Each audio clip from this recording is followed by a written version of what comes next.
नमस्कार, हमारे digital platform में आपका स्वागत है।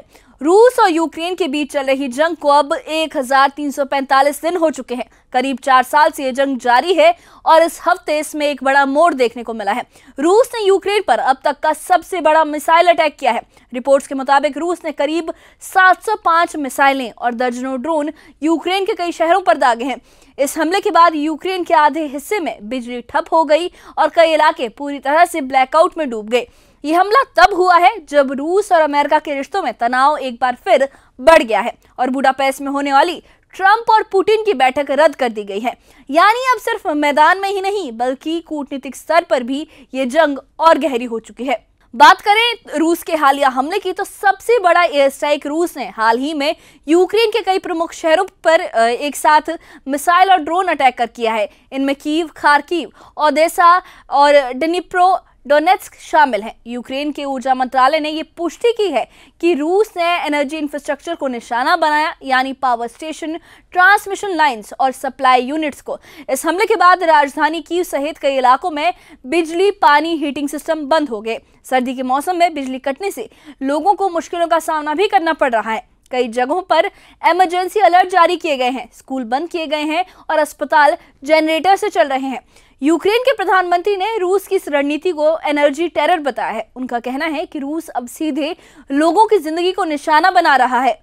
बात की जाए यूक्रेन की प्रतिक्रिया की और हालिया हालात की तो यूक्रेन के राष्ट्रपति व्लादिमीर ज़ेलेंस्की ने इस हमले के बाद बयान दिया है। उन्होंने कहा कि रूस लगातार हमारे नागरिक इलाकों और इंफ्रास्ट्रक्चर पर हमला कर रहा है। हम अपने आसमान की सुरक्षा के लिए और ज्यादा लंबी दूरी के हथियारों की हमें जरूरत पड़ेगी। यूक्रेनी सेना के मुताबिक रूस ने इस ऑपरेशन में 650 से ज्यादा ड्रोन और करीब 50 अलग मिसाइलें इस्तेमाल की हैं। इन हमलों में 6 लोगों की मौत हुई है और 18 लोग घायल हुए हैं, जिनमें छोटे बच्चे भी शामिल हैं। यूक्रेन अब अपने सहयोगी देशों जैसे कि अमेरिका और यूरोपीय यूनियन से और हथियार और फंडिंग की मांग कर रहा है, लेकिन पश्चिमी देशों में अब इस जंग को लेकर थकावट और राजनीतिक मतभेद भी दिखाई दे रहे हैं। इस हमले के साथ साथ रूस ने डोनेट्स्क के 2 शहरों प्रोक्रोस्क और एक और शहर पर बड़े स्तर पर सैन्य कार्रवाई भी की है। रूसी सेना के चीफ वालेरी गेरासिमोव ने यह दावा किया है कि रूस की दूसरी और 91वीं संयुक्त सेनाओं ने इन इलाकों में यूक्रेनी सेना को घेर लिया है। रूस का कहना है कि करीब 10,000 यूक्रेनी सैनिक, जिनमें स्पेशल फोर्स और मरीन यूनिट्स शामिल हैं, अब रूसी घेरे में फंसे हुए हैं। रूस ने यहां तक कहा है कि वो अंतर्राष्ट्रीय मीडिया को सुरक्षित रास्ता देने के लिए तैयार है, ताकि विदेशी पत्रकार मौके पर जाकर देख सकें कि हालात क्या हैं। हालांकि यूक्रेन ने इस दावे को पूरी तरह से खारिज नहीं किया। ज़ेलेंस्की ने ये माना है कि पोक्रोव्स्क में जंग जो है वो बहुत ज्यादा मुश्किल है और रूस ने वहां बड़ा हमला किया है। वहीं इसी बीच अमेरिका और रूस के बीच चल रहे डिप्लोमेटिक जो रिलेशंस है वो एक बार फिर बिगड़ गए हैं। अगले महीने बुडापेस्ट में ट्रंप और पुतिन की मुलाकात होनी थी, जिसका मकसद दोनों देशों के बीच बढ़ रहे तनाव को कम करना था, लेकिन अब ये मीटिंग रद्द कर दी गई है। रॉयटर्स की रिपोर्ट के मुताबिक रूस की कुछ जो सख्त मांगे हैं उनके बाद अमेरिका ने इस मुलाकात को अनरीजनेबल बताते हुए इनकार कर दिया है। अमेरिकी अधिकारियों ने कहा कि रूस की जो मांगे हैं, रूस की जो डिमांड्स हैं वो काफ़ी एक्सट्रीम थी। वहीं ट्रंप ने हाल ही में कहा है कि मैं पुतिन से काफ़ी डिसअपॉइंटेड हूँ, अब कोई मीटिंग नहीं होगी। ये रद्द होना इसलिए भी अहम है क्योंकि पिछले 3 महीनों में ये दूसरी बार हुआ है जब दोनों देशों की बातचीत रुक गई है।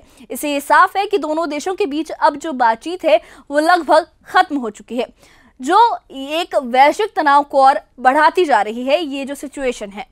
तो वहीं अब परमाणु जंग की जो तैयारियां हैं उसकी जो होड़ है वो भी बढ़ गई है। रूस और अमेरिका दोनों ने हाल ही के हफ्तों में अपनी न्यूक्लियर कैपेबिलिटी को लेकर सक्रियता बढ़ा दी है। अमेरिका ने ग्लोबल थंडर 26 नाम का एक बड़ा मिलिट्री ड्रिल शुरू किया है, जिसमें टेक्सास के डाइस एयरफोर्स बेस से 12 B-52H न्यूक्लियर बॉम्बर्स ने सिर्फ 15 मिनट में उड़ान भरी है। इस ड्रिल का मकसद है परमाणु हमले के हालात में अपनी तेज प्रतिक्रिया देना। दूसरी ओर रूस ने भी कई परमाणु मिसाइलों के परीक्षण किए हैं। इनमें 28 अक्टूबर को कई डूम्सडे टॉर्पेडो, 24 अक्टूबर को सिनेवा SLBM और 21 अक्टूबर को एक यार्स ICBM मिसाइल शामिल है। इन परीक्षणों के बाद पुतिन ने रक्षा मंत्रालय को ये आदेश दिया, ये ऑर्डर दिया कि रूस की तैयारियों की जानकारी अंतर्राष्ट्रीय मीडिया को भी दी जाए। अमेरिका ने भी जवाब में कहा कि अब 33 सालों बाद वो नए परमाणु परीक्षण शुरू करेंगे। ट्रंप ने कहा है कि हमें रूस और चीन से आगे निकलना है, यानी अब दोनों जो नेशंस हैं, दोनों देश हैं, खुलकर न्यूक्लियर पावर दिखाने की कोशिश कर रहे हैं। अब अगर बात की जाए इस जंग के वैश्विक असर की कि पूरी दुनिया पर इसका क्या असर है, किस तरीके से इस जंग को लेकर जो चिंता है और जो खतरा है, जो डेंजर है, वो बढ़ता जा रहा है, तो विशेषज्ञों के मुताबिक ये जो हालात हैं अब बहुत ज़्यादा सेंसिटिव और संवेदनशील हो चुके हैं। एक तरफ रूस यूक्रेन में लगातार बढ़त बना रहा है, दूसरी तरफ पश्चिमी देश अब भी हथियार भेजने पर विचार विमर्श कर रहे हैं, अभी वो सोच रहे हैं। यूरोप में ऊर्जा संकट गहराता जा रहा है क्योंकि रूस से गैस सप्लाई पहले से कम हो गई है और अब नई सैन्य कार्रवाई ने हालात और मुश्किल बना दिए हैं। संयुक्त राष्ट्र ने हाल ही में ये बयान जारी कर कहा है कि दोनों देशों को तत्काल युद्ध विराम की दिशा में कदम उठाने चाहिए क्योंकि ये जंग अब पूरे यूरोप की सुरक्षा के लिए खतरा बन रही है। अगर बात की जाए आम नागरिकों पर इस जंग के असर की, तो जंग का जो सबसे बड़ा असर है वो आम लोगों पर ही पड़ रहा है। यूक्रेन के कई शहरों में लाखों लोग घर छोड़कर दूसरे इलाकों में शरण ले रहे हैं। बिजली और पानी की कमी से हॉस्पिटल सर्विसेज इंपैक्ट हुई हैं, स्कूल बंद है और लोग जो है वो बंकरों में रहने को मजबूर हैं। रिपोर्ट्स के मुताबिक करीब 1.2 करोड़ लोग अब भी युद्धग्रस्त इलाकों में रह रहे हैं। NGO और रिलीफ एजेंसियां खाने और दवाइयां पहुंचाने की कोशिश कर रही हैं, लेकिन लगातार बमबारी की वजह से राहत कार्य भी धीरे से हो रहे हैं, वो धीमे पड़ गए हैं। अगर बात की जाए कि आगे क्या पॉसिबिलिटीज़ है, फ्यूचर आउटलुक क्या हो सकता है इस जंग का, तो रूस की जो स्थिति है वो फिलहाल मजबूत दिखाई दे रही है क्योंकि उसने पूरी यूक्रेन के कई हिस्सों में नियंत्रण बना लिया है। लेकिन अमेरिका और यूरोप की जो सैन्य ताकत है, नई सैन्य सहायता है, वो यूक्रेन को फिर से खड़ा कर सकती है अगर कंप्लीटली यूक्रेन को वो सपोर्ट मिले इन नेशन से। हालांकि पश्चिमी देशों में राजनीतिक मतभेद और आर्थिक दबाव भी इस समर्थन को सीमित कर रहे हैं और एक्सपर्ट्स मानते हैं कि अगर आने वाले महीनों में जंग की यही रफ्तार बनी रही तो परमाणु खतरे और तीसरे विश्व युद्ध जैसी आशंकाएं जो है वो और गहरी हो सकती हैं। तो रूस और यूक्रेन की जंग अब सिर्फ दो देशों के बीच की लड़ाई नहीं रही, ये अब वैश्विक राजनीति, ऊर्जा सुरक्षा और सैन्य शक्ति का एक बड़ा मुद्दा बन चुकी है। 705 मिसाइलों का हमला ये दिखाता है कि रूस अब पूरी तरह आक्रामक रणनीति को अपना रहा है। उसकी जो पॉलिसी है वो अब काफी अग्रेसिव हो गई है। यूक्रेन अभी भी अपने अस्तित्व के लिए लड़ रहा है और दुनिया ये देख रही है कि क्या ये टकराव सीमित रहेगा या किसी बड़ी जंग में बदल जाएगा। रूस और यूक्रेन के बीच चल रही जंग को अब 1345 दिन हो चुके हैं। करीब 4 साल से ये जंग जारी है और इस हफ्ते इसमें एक बड़ा मोड़ देखने को मिला है। रूस ने यूक्रेन पर अब तक का सबसे बड़ा मिसाइल अटैक किया है। रिपोर्ट्स के मुताबिक रूस ने करीब 705 मिसाइलें और दर्जनों ड्रोन यूक्रेन के कई शहरों पर दागे हैं। इस हमले के बाद यूक्रेन के आधे हिस्से में बिजली ठप हो गई और कई इलाके पूरी तरह से ब्लैकआउट में डूब गए। ये हमला तब हुआ है जब रूस और अमेरिका के रिश्तों में तनाव एक बार फिर बढ़ गया है और बुडापेस्ट में होने वाली ट्रंप और पुतिन की बैठक रद्द कर दी गई है। यानी अब सिर्फ मैदान में ही नहीं बल्कि कूटनीतिक स्तर पर भी ये जंग और गहरी हो चुकी है। बात करें रूस के हालिया हमले की, तो सबसे बड़ा एयर स्ट्राइक रूस ने हाल ही में यूक्रेन के कई प्रमुख शहरों पर एक साथ मिसाइल और ड्रोन अटैक कर किया है। इनमें कीव, खार्किव, ओदेसा और डोनेट्स्क शामिल हैं। यूक्रेन के ऊर्जा मंत्रालय ने ये पुष्टि की है कि रूस ने एनर्जी इंफ्रास्ट्रक्चर को निशाना बनाया, यानी पावर स्टेशन, ट्रांसमिशन लाइंस और सप्लाई यूनिट्स को।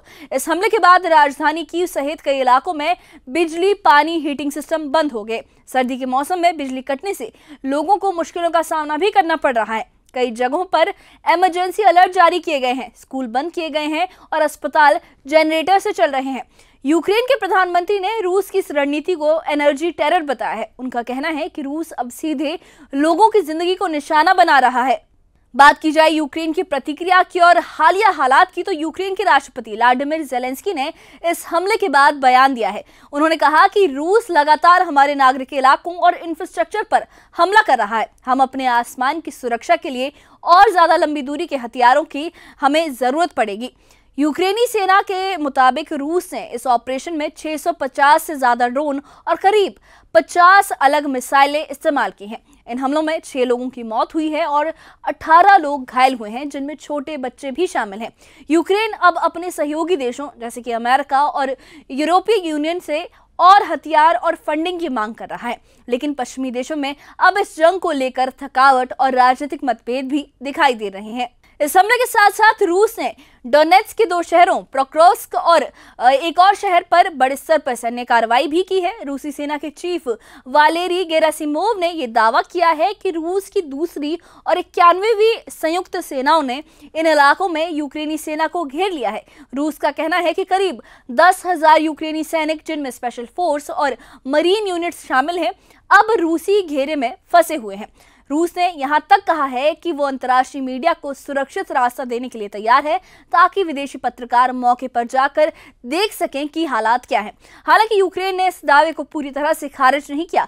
ज़ेलेंस्की ने यह माना है कि पोक्रोव्स्क में जंग जो है वो बहुत ज्यादा मुश्किल है और रूस ने वहां बड़ा हमला किया है। वहीं इसी बीच अमेरिका और रूस के बीच चल रहे डिप्लोमेटिक जो रिलेशंस है वो एक बार फिर बिगड़ गए हैं। अगले महीने बुडापेस्ट में ट्रंप और पुतिन की मुलाकात होनी थी, जिसका मकसद दोनों देशों के बीच बढ़ रहे तनाव को कम करना था, लेकिन अब ये मीटिंग रद्द कर दी गई है।